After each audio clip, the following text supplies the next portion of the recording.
आज का टॉपिक हम लोग स्टार्ट करते हैं। कल एंजाइम के बारे में हमने कुछ बेसिक चीज़ें आपको बताई थी, इंट्रोडक्शन वाला पार्ट हो गया है, और केमिकल रिएक्शंस क्या होती हैं, कैसे होती हैं, इसके बारे में एक ब्रीफ ओवरव्यू हमने आपको दिया है। आज हम लोग बात करेंगे कि ये टॉपिक जो है वो एनसीईआरटी में ही मेंशन्ड है एज इट इज,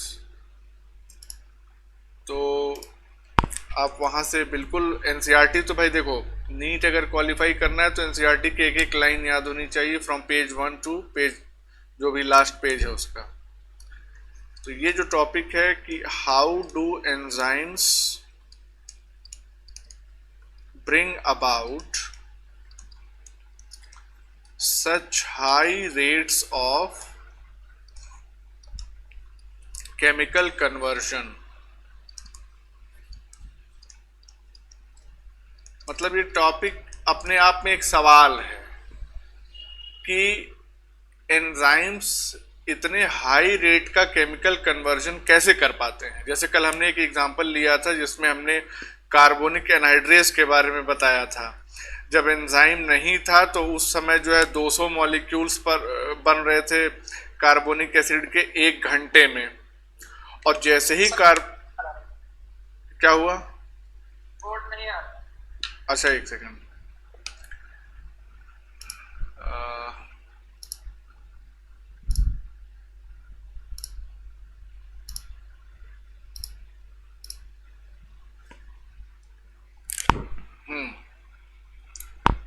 तो आज का टॉपिक यही है कि how do enzymes bring about such high rates of chemical conversion, कि एंजाइम्स इतनी तेजी से इतना high rate of chemical conversion कैसे करवा पाते हैं। तो कल एग्जांपल हमने आपको दिया था कि कार्बोनिक एनहाइड्रेज जो है वो जब एब्सेंट होता है तो उस दौरान 200 मॉलिक्यूल्स लगभग कार्बोनिक एसिड के बनते हैं 1 घंटे में, और जब ये कार्बोनिक एनहाइड्रेज सिस्टम में प्रेजेंट रहता है तो क्या होता है, 6 लाख मॉलिक्यूल्स कार्बोनिक एसिड के 1 घंटे में 1 सेकेंड में बन जाते हैं। तो इस तरह से लगभग 1 करोड़ गुना यानी 10 मिलियन टाइम्स जो है वो स्पीड को इंक्रीज कर देता है, रेट ऑफ रिएक्शन को इंक्रीज कर देता है। कैसे करता है, इसी चीज को आज हम लोग थोड़ा सा डिस्कस करेंगे। इस टॉपिक में हम लोग आगे बढ़ते हैं। अब इसमें देखो, रिएक्शन का मतलब क्या है।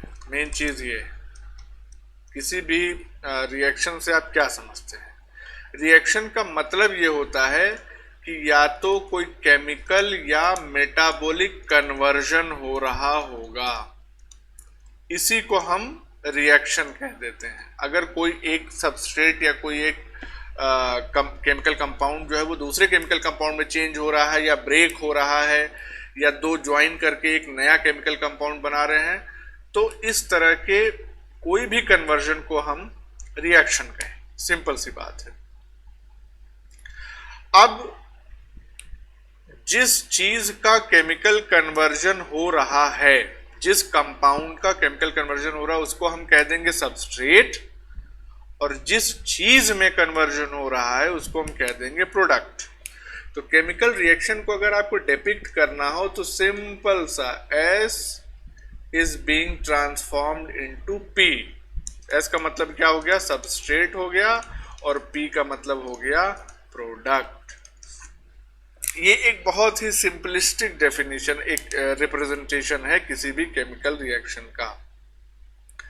अब ध्यान दीजिए कि चूंकि हम एंजाइम्स पढ़ रहे हैं तो इसका मतलब हम ऐसी केमिकल रिएक्शंस के बारे में बात कर रहे हैं जो कैटेलाइज्ड रिएक्शंस होती हैं, यानी कि जिनमें बायो कैटलिस्ट का इस्तेमाल होता है। तो इसका मतलब ये हो गया कि यहाँ पे सबस्ट्रेट और प्रोडक्ट का जो कन्वर्जन हो रहा है that is being facilitated bye an enzyme. Enzyme के बारे में हम आपको पहले ही बता चुके हैं कि जैसे सपोज करिए ये एक एंजाइम है, तो इस एंजाइम में एक ग्रूव या क्लेफ्ट जो है वो प्रेजेंट रहता है। ये क्या है, दिस इज एन एंजाइम। इसमें एक ग्रूव, क्लेफ्ट या क्रेवाइस या पॉकेट कहें उसको, वो प्रेजेंट रहता है, जिसको हम क्या कहते हैं, एक्टिव साइट। और ये एक्टिव साइट क्या होती है, किस लिए रिस्पॉन्सिबल होती है? This is responsible for binding of the substrate. ठीक है, तो इसका मतलब क्या हो गया कि इस एक्टिव साइट पे सबस्ट्रेट बाइंड करेगा। सबस्ट्रेट बाइंड्स हियर, कहां पे? एक्टिव साइट पे। और जब सबस्ट्रेट बाइंड करेगा तो ऐसे समझिए, ये एंजाइम को हम रिप्रेजेंट कर रहे हैं बाई ई, और सबस्ट्रेट को रिप्रेजेंट कर रहे हैं बाई एस। तो जब एंजाइम और सबस्ट्रेट आपस में जुड़ेंगे तो क्या बनेगा? ES कॉम्प्लेक्स, यानी कि एंजाइम सबस्ट्रेट कॉम्प्लेक्स तैयार हो जाएगा। यहाँ पे फुल फॉर्म हम लिख दे रहे हैं ताकि कंफ्यूजन ना हो, वैसे इतना तो आपको अवेयरनेस ही है। एंजाइम सबस्ट्रेट कॉम्प्लेक्स तैयार हो गया। और एक बात जान लीजिए, जब तक ये एंजाइम सबस्ट्रेट कॉम्प्लेक्स बनेगा नहीं, तब तक ये जो कैटेलाइज्ड रिएक्शन है, एंजाइम कैटेलाइज्ड रिएक्शन है, ये आगे नहीं बढ़ेगी। तो ये एक मैंडेटरी स्टेप है। It is a mandatory step, मतलब कि एकदम क्रूशल और होना ही होना है। यानी formation of ES complex is a mandatory step. लेकिन समझने वाली बात यह है कि मैंडेटरी स्टेप होने के बावजूद it is a transient step. यानी इस स्टेप को तो होना ही होना है, लेकिन ये बहुत देर तक नहीं चलता है। ये स्टेप, ये ट्रांजिएंट होता है। ट्रांजिएंट का मतलब ये हो गया कि बहुत थोड़ी देर के लिए ये स्टेप होता है। ट्रांजिएंट फेज मतलब कि गुजरता हुआ फेज या गुजरता हुआ स्टेप। स्टेबल स्टेप नहीं होता है ये बात आप ध्यान रखिएगा। तो ये एक ट्रांजिएंट स्ट्रक्चर है या ट्रांजिएंट स्टेप है। अब इसके बाद क्या होता है, इस पर्टिकुलर जो ES कॉम्प्लेक्स बना है, एंजाइम और सबस्ट्रेट का जो कॉम्प्लेक्स बना है, इस दौरान यानी कि ड्यूरिंग दिस स्टेप, इस स्टेप के दौरान क्या होता है कि बॉन्ड ब्रेकिंग और मेकिंग इज कंप्लीटेड। मतलब इस दौरान या तो सबस्ट्रेट के बॉन्ड्स ब्रेक होंगे, या अगर एक से ज्यादा सबस्ट्रेट्स हैं तो उनमें आपस में बॉन्डिंग एस्टेब्लिश होगी इसी ES कॉम्प्लेक्स फॉर्मेशन के दौरान, ES कॉम्प्लेक्स वाले स्टेप के दौरान। और जैसे ही ये चीज कंप्लीट हो जाती है, इसके बाद क्या होता है, यानी कि आफ्टर दिस स्टेप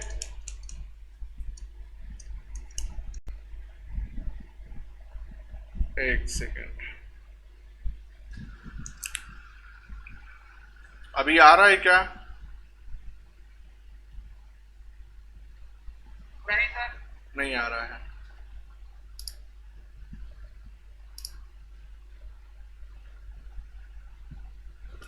एक सेकेंड होल्ड कर।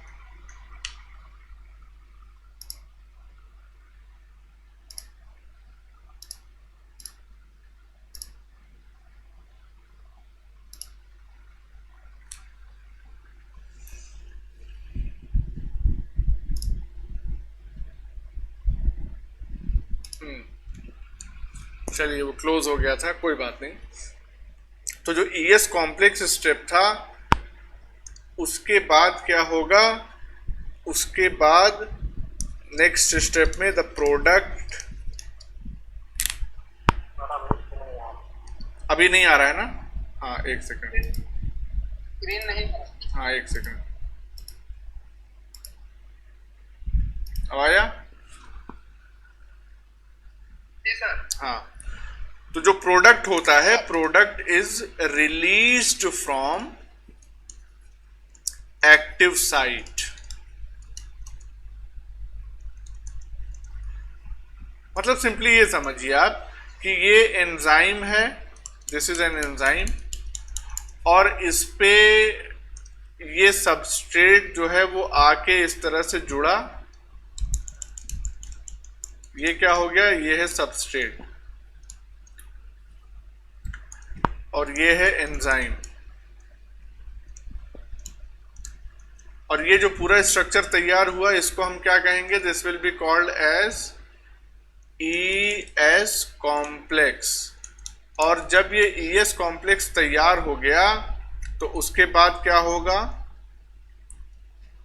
सबस्ट्रेट के बॉन्ड्स में ब्रेकिंग होगी, अगर एक से ज्यादा सबस्ट्रेट हैं तो उनके बॉन्ड्स आपस में जुड़ेंगे, यानी मेकिंग ऑफ बॉन्ड्स होगा, और फाइनली ये होगा कि एंजाइम जो है वो अपने ओरिजिनल फॉर्म में रिलीज हो जाएगा, और जो सबस्ट्रेट है that will be converted into products. तो ये क्या हो जाएंगे, these will be called as products, और ये हमारा बच गया क्या, एंजाइम, और ये एंजाइम फिर से जो है यूटिलाइज हो जाएगा फॉर द नेक्स्ट रिएक्शन, यानी अगले सबस्ट्रेट मॉलिक्यूल से बाइंड करने के लिए ये एंजाइम फिर से अवेलेबल हो जाएगा। ये बड़ा सिंपलिस्टिक रिप्रेजेंटेशन है एंजाइम कैटालाइज्ड रिएक्शन का, भी इसमें थोड़ा सा और हम डिटेल में आगे चलेंगे। अब देखो, ट्रांजिएंट स्टेट या ट्रांजिशन स्टेट स्ट्रक्चर ये तैयार हो रहा है, जिसको हम क्या कह रहे हैं, ES कॉम्प्लेक्स। ये क्या है, ट्रांजिशन स्टेट स्ट्रक्चर। तो जरूरी नहीं है कि सिर्फ यही एक ट्रांजिशन स्टेट स्ट्रक्चर हो, ये एक कॉन्टिन्यूअस प्रोसेस है ना, कि एंजाइम है, उससे सबस्ट्रेट आ रहा है, जुड़ रहा है, उसके बाद जुड़ने के दौरान लगातार स्ट्रक्चर में या फिर जो दोनों एंजाइम और सबस्ट्रेट इनके इंटरेक्शन में चेंजेस आ रहे हैं। ये चेंजेस जो हैं वो ट्रांजिएंट स्टेज के ही एक तरह से डिनोटर हैं, उसको डिनोट करते हैं। मतलब क्या हो गया कि ऐसा मत समझना कि इधर एंजाइम है और अगले स्टेप में ES कॉम्प्लेक्स बन गया, अगले स्टेप में फिर एंजाइम और प्रोडक्ट अलग अलग हो गए।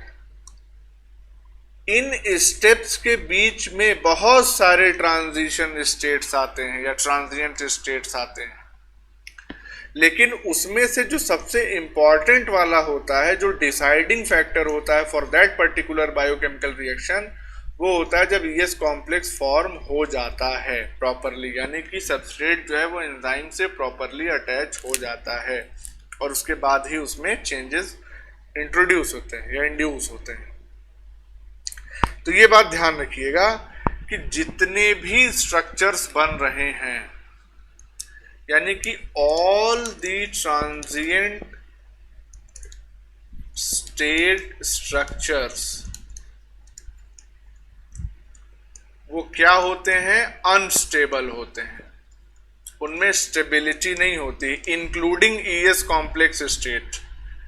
तो सभी ट्रांजिएंट स्टेट स्ट्रक्चर्स क्या होते हैं, वो अनस्टेबल होते हैं।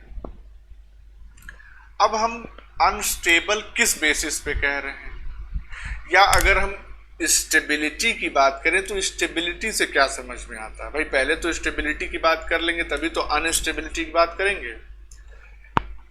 कोई भी स्ट्रक्चर या कोई भी, हाँ यहाँ पे स्ट्रक्चर की ही बात करें तो ज़्यादा अच्छा रहेगा, फोकस क्लियर रहेगा। कोई भी स्ट्रक्चर स्टेबल कब होता है, जब वो अपने मिनिमम एनर्जी स्टेट में होता है। मिनिमम एनर्जी स्टेट, भाई किसी भी चीज में अगर आप एनर्जी ज्यादा दे देंगे तो वो अनस्टेबल हो जाएगा। जैसे पानी है, उसको बर्तन में डाल के रखे हुए हो तो ठीक है, वो उस बर्तन का शेप लेके और पड़ा हुआ है उसमें, लेकिन अभी उस पानी को गैस पे रख दो और खौलाने लगो तो क्या पानी उसी शेप में रहेगा, वो बॉयल होने लगेगा, उसमें बुलबुले उठने लगेंगे, वेपर में कन्वर्ट होने लगेगा।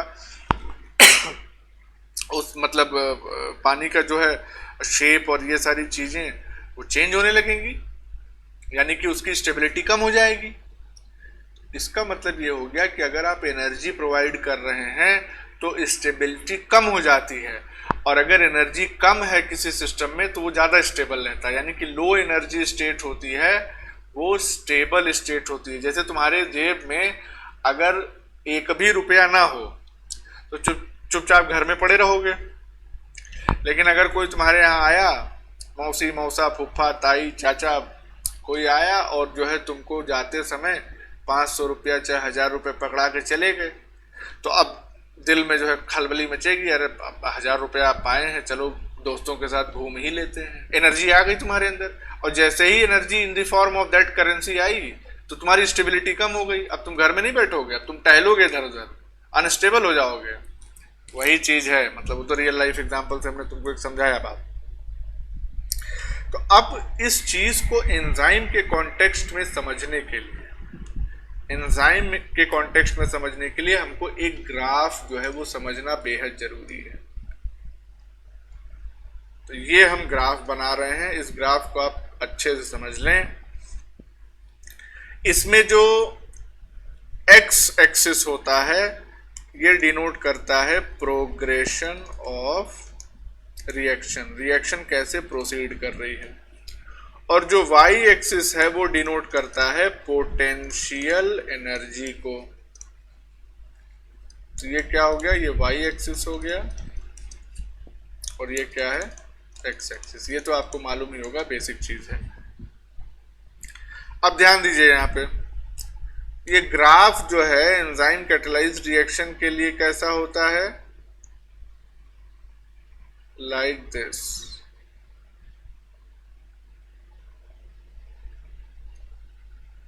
और यही ग्राफ अनकैटालाइज्ड रिएक्शन के लिए कैसा होता है, like this.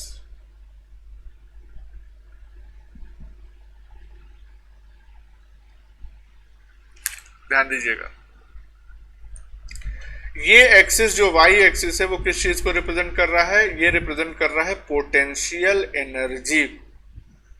Potential energy, potential energy किस वजह से होती है, किसी मॉलिक्यूल या किसी कंपाउंड या किसी भी ऑब्जेक्ट की स्पेसिफिक पोजीशन या उसके अंदर जो बॉन्ड्स हैं उनके स्पेसिफिक ओरिएंटेशन, यानी कि जो बॉन्ड एनर्जी उसके अंदर प्रेजेंट है उसकी वजह से उस पर्टिकुलर कंपाउंड या केमिकल में पोटेंशियल एनर्जी होती है। अब ये जो हमने ये आपको इस तरह का ग्राफ बना के दिखाया है, इसमें ये जो पॉइंट होता है ये किस चीज को डिनोट करता है, ये डिनोट करता है पोटेंशियल एनर्जी ऑफ सबस्ट्रेट। और जो दूसरा पॉइंट है वो डिनोट करता है यहाँ पे, यानी कि इस लेवल की अगर हम बात करें तो ये डिनोट करता है पोटेंशियल एनर्जी ऑफ प्रोडक्ट्स।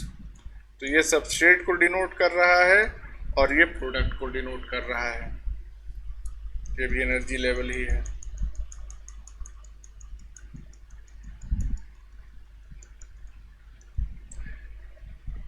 इसका मतलब क्या है, आप यहाँ पे देख के साफ साफ समझ सकते हैं कि सबस्ट्रेट में पोटेंशियल एनर्जी जब रिएक्शन स्टार्ट हो रही है तो ज़्यादा है, और प्रोडक्ट में जो पोटेंशियल एनर्जी है वो क्या है, वो कम है।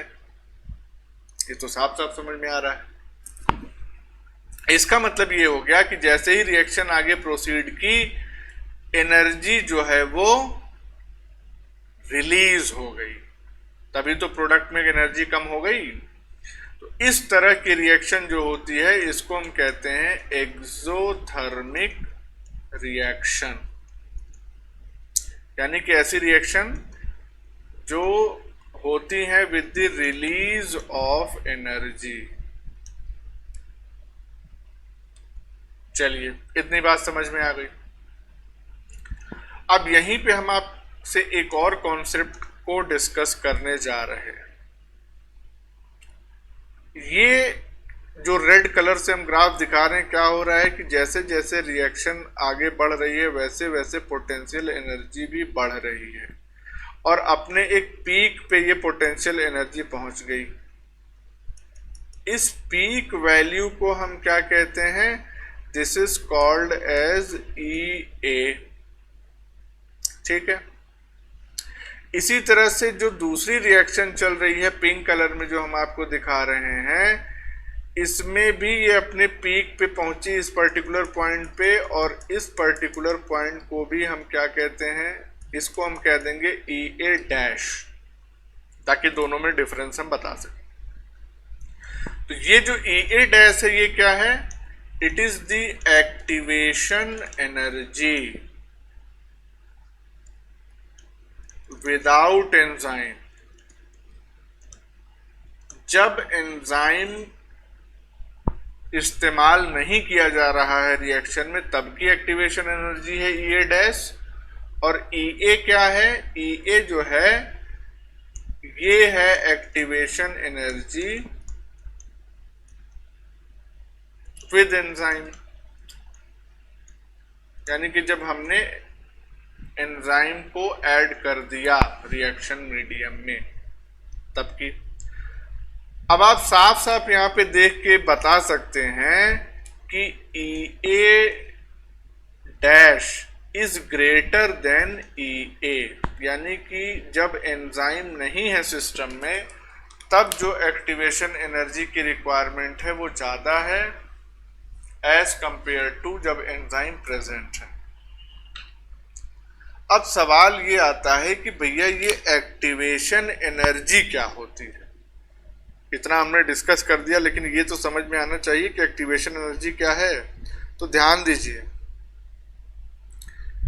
किसी भी रिएक्शन को परफॉर्म करने के लिए एक सर्टेन अमाउंट या certain input of energy required होती है, ताकि जो रिएक्टेंट मॉलिक्यूल्स हैं वो आपस में इंटरैक्ट कर सकें। उसी रिक्वायर्ड एनर्जी को हम कहते हैं एक्टिवेशन एनर्जी।